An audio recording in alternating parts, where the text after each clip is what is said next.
Hey team. Today I am going to be reading chapter 3 of Roll of Thunder. If you didn't finish chapter 1 and 2, you should go back and read those on your own. Of course, if you prefer to just read independently, you can skip the video, but make sure you are doing the reading so you can answer those questions correctly.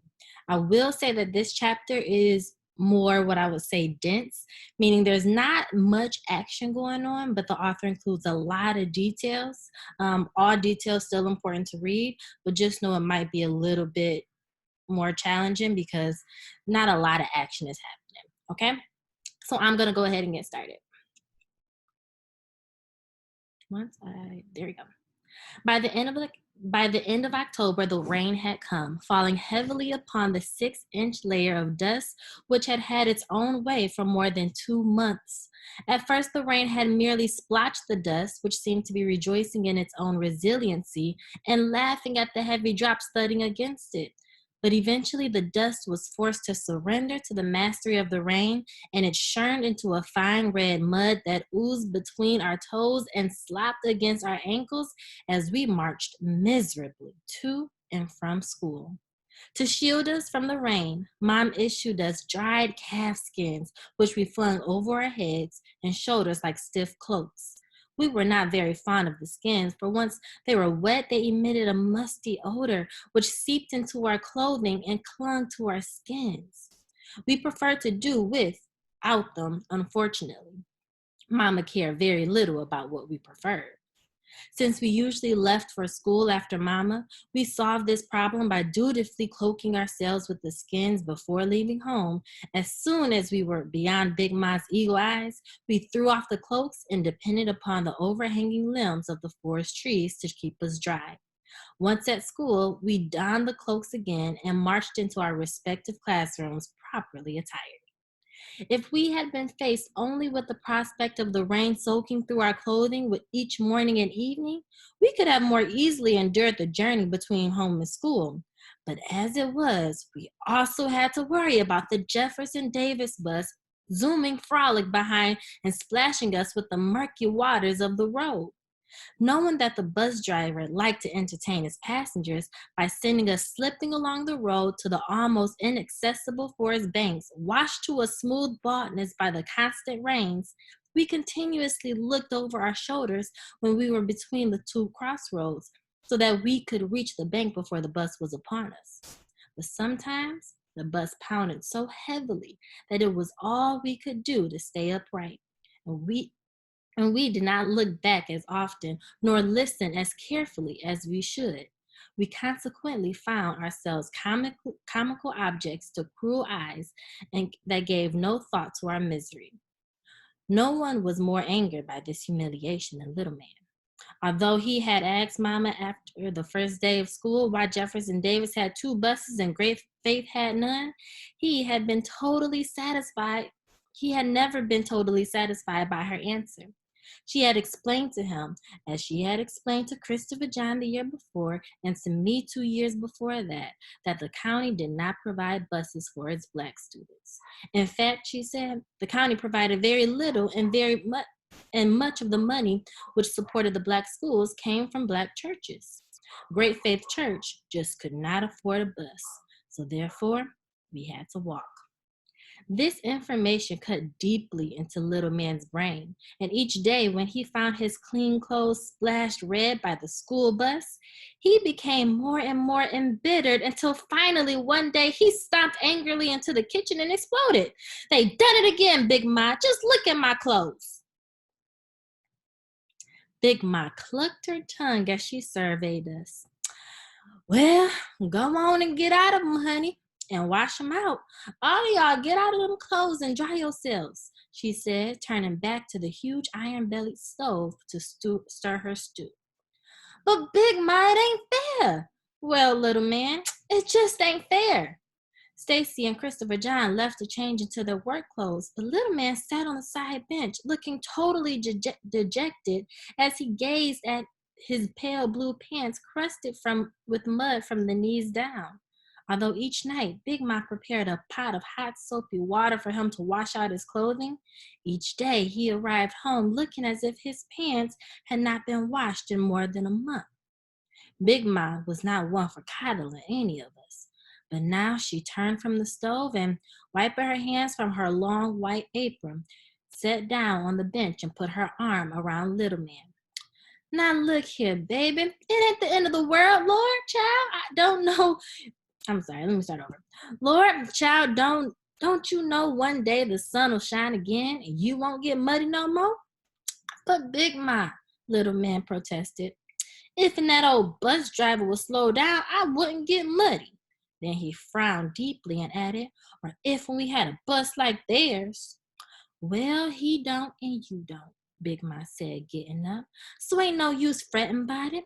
One day you'll have a plenty of clothes and maybe even your car of your own to ride around in. So don't you pay no mind to them ignorant white folks. You just keep on studying and get yourself a good education and you'll be all right. Now, go on and wash out your clothes and hang them by the fire so I can iron them before I go to bed. Turning, she spied me. Cassie, what you want, girl?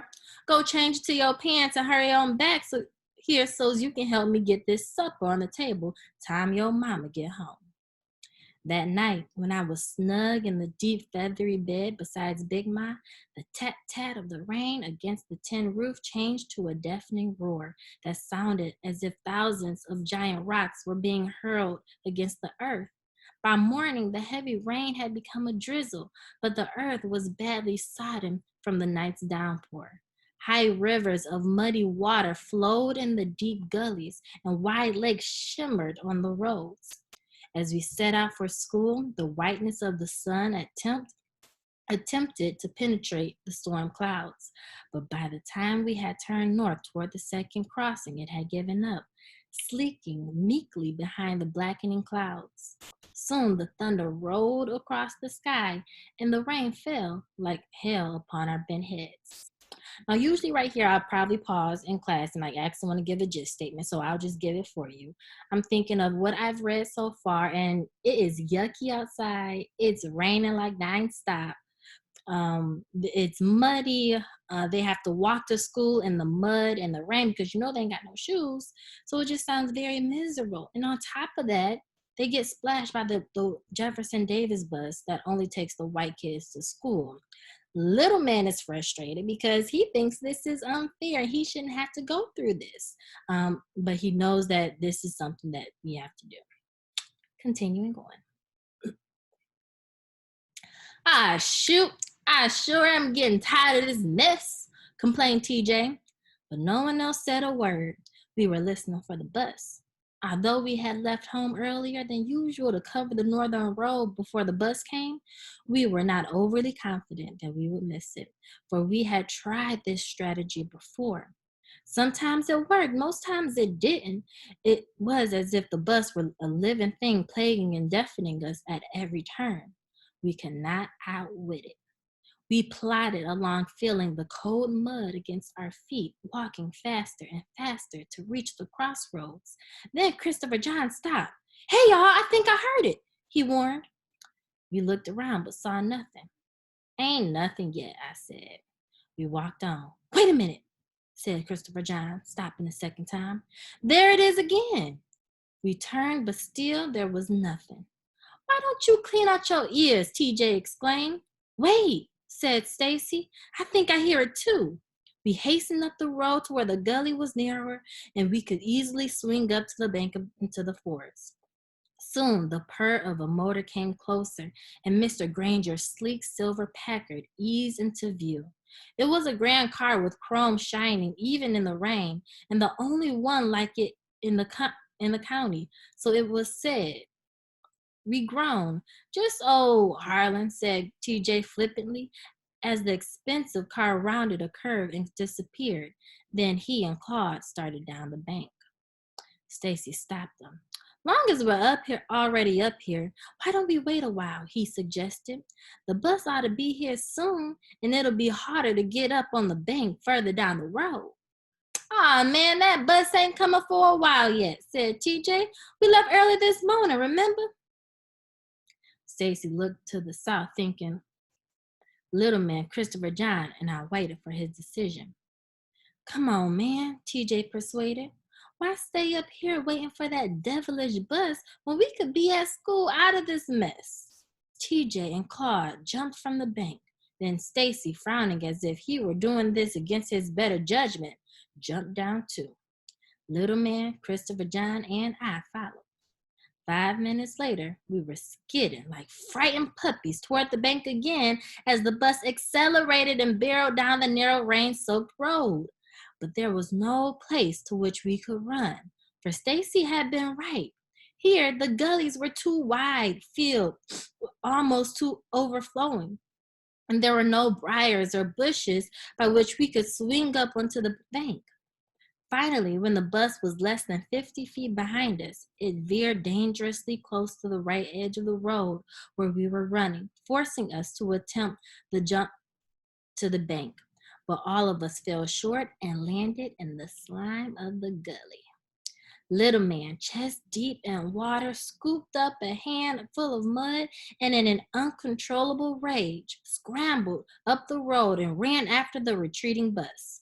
As moronic roars of laughter and cries of nigger, nigger, mud eater wafted from the open windows, little man threw his mud ball, missing the wheels by several feet. Then, totally dismayed by what had happened, he buried his face in his hands and cried. TJ climbed from the gully, grinning at little man, but Stacy, his face burning red beneath his dark skin, glared so fiercely at TJ that he fell back. Just one word out of you, TJ, he said tightly. Just one word. Christopher John and I looked at each other. We had never seen Stacy look like this, and neither had TJ. Hey, man, I ain't said nothing. I'm just as burnt as you are. Stacy glowered at TJ a moment longer, then walked swiftly to little man and put his long arm around his shoulder, saying softly, come on, man, it ain't gonna happen no more. At least not for a while, I promise you that.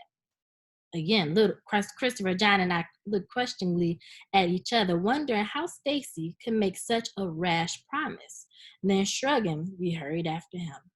When Jeremy Sims spied us from the high perch on the forest path, he ran hastily down and joined us. All right, that is today's reading. Have a good day. Make sure you go back and look for evidence to answer those questions. I'll see you guys later. Bye.